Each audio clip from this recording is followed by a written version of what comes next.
jërëjëf balaa ma cee egg Macky Sall yow la ñuy waxal jigéenu Sénégal yow la ñuy waxal nga bàyyi nga suñu doom yi ñu bàyyi leen di leen rey nanu arrêté di rey suñu doom yi jigéenu Sénégal yi loolu lañ lay wax na sa soxna ëmbee juróom-ñeenti weer ñetti doomam noonu la yaayu ñii nga xam ne dañ leen a boom barki démb noonu lañ leen ëmbee juróom-ñeenti weer noonu lañ leen bëggee woon ci seen xol jigéenu Sénégal yi nee nañ arrêtez de tuer nos enfants, qu'on arrête de tuer nos enfants qui exercent leur droit constitutionnel doon manifester droit constitutionnel c'est reconnu par la constitution du Sénégal ba ñu ciy boom ñett encore une fois wax nañ ko kenn mësta boomee autant de jeunes enfants que depuis ces derniers mois et ces dernières années il faut que cela s'arrête il faut que cela cesse loolu Macky Sall lañ koy wax na nga buggee sa ñetti doom yooyu nga jur ñooñu la xale yii noonu la seeni way jur noonu lañ leen bëggee woon tey ñu boom leen ñi fi nekk di wax société civile ñoom ñëpp la lutte contre l'impunité fii la commencé ça va commencer là ça doit s'arrêter démb ñu dégg ci interview bu mu jot a def ne voilà eh bien alors dégg nga maam su ngeen ñëwul dialoguer am na ñoo xam ne ñu ngi fi dinañ ñëw jël le pouvoir loolu mooy appel à coup d'état xool loolu la ñëpp comprendre mais loolu c'est inqualifiable ko bu ñu la jaarale woon fii ngay jaarale nit ñi kon doo mës a dégg président tey nga jaaxle naan voilà da ngeen di ñëw dialoguer wala am na ñeneen ñoo xam ne ils viendront les politiciens on doit faire attention c'est toi vous qui devez faire attention monsieur le président de la République c'est vous qui devez faire attention le 2 avril ci la sa ay di jeex terminé lii fi xew yëpp yaa ko indi yow yaa arrêté le processus démocratique à quelques heures de la campagne électorale heure bii bu ñu fekkoon campagne électorale kon ñetti xale yii génn manifester ba ñuy dee du ñu dee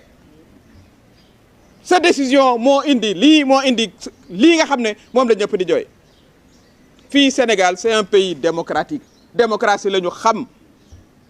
mënoo fee génne démocratie c'est pas possible mënoo génne démocratie fii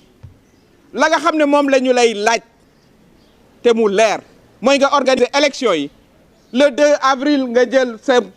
say bagages nga dem amut leneen loo xam ne lii moo fi war a mën a am votre mandat monsieur le président de la République vous le savez très bien il se termine le 2 avril cette incitation subliminale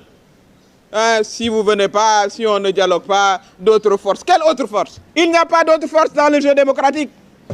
que les acteurs démocratiques qui sont régis par le code électoral qui sont régis par la constitution qui sont régis par la loi c'est ce qu'on vous demande de respecter et rien d'autre. Vous devez organiser sans délai le 25 février l'élection présidentielle que vous avez arrêtée à quelques heures de la campagne électorale. Je considère pour moi, pour quelqu'un qui a été élu grâce à la démocratie sénégalaise, on vous aurait appliqué ce même régime, vous n'auriez jamais été président de la République. Cette démocratie sénégalaise, qu'aujourd'hui, vous estimiez que voilà, si on ne dialogue pas, des forces vont venir et puis nous rétablir. Un appel du pied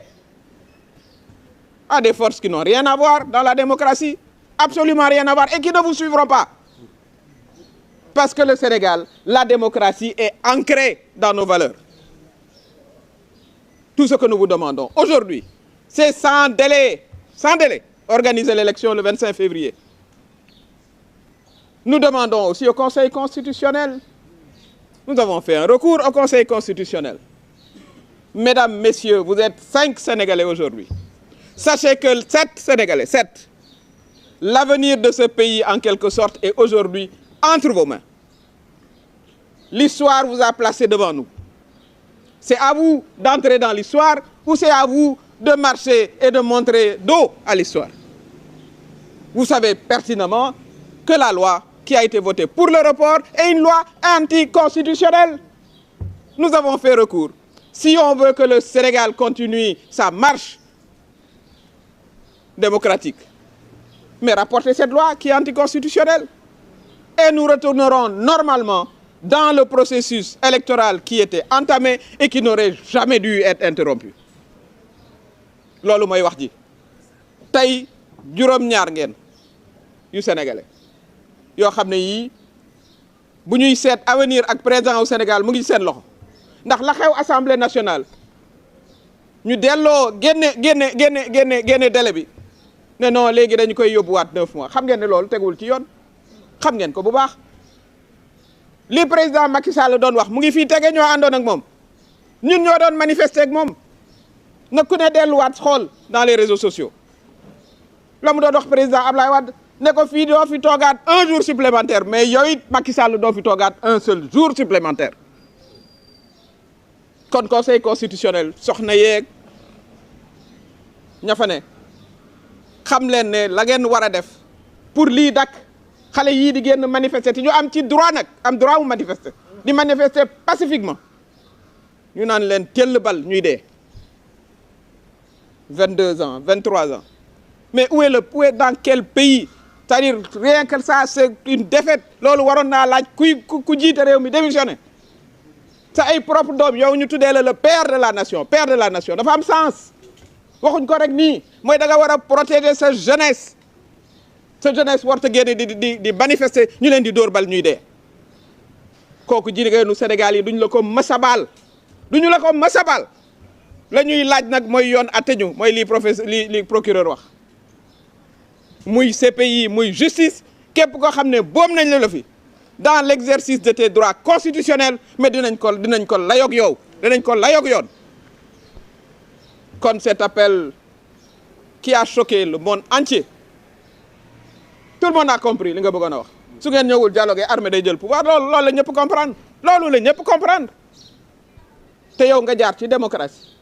yow armée ñëwul teg la fi de ci suñu coobare bopp ñun sénégalais yi ñu wàccoog yow nag falaat la nga war a dem interrompre processus démocratique bi nit ñi génn di manifester ñetti xale yi doomu Sénégal def yi nga naan eh bien alors su ngeen ñëwul bu ñu discuter wul d'autres forces mais ces forces on a bien compris loolu du fi amee c'est un appel aussi que nous faisons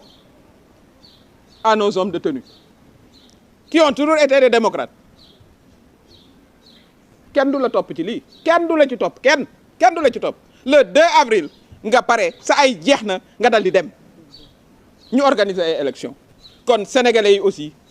loolu la noonu la ñu taxawuñu neneen fii du ay casseurs nekk ci biti wala ay jeunes lañu ay femmes ay mag yu taxaw gis nañu ay mag 70 80 ans yore seen drapeau Sénégal personnes handicapées bien sûr brutalisées c'est-à-dire da ngay dem ba yow gàcce ngay am comme sénégalais gàcce suñu wax ju bari jeeg droit de l'homme gis say forces de l'ordre di brutaliser ay soxna une femme dal doxe ko ginnaaw même pas en face parce que jigéenu Sénégal kenn du leen xoqatal doxe ko ginnaaw dóor mu taxaw noonu la jigéenu Sénégal yëpp taxawee noonu la ndawu Sénégal yëpp taxawee noonu la magu Sénégal yi taxawee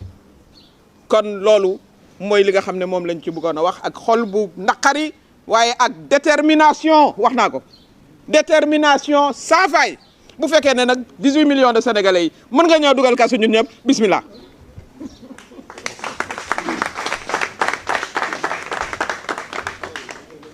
Merci beaucoup, présidente Aminata Touré.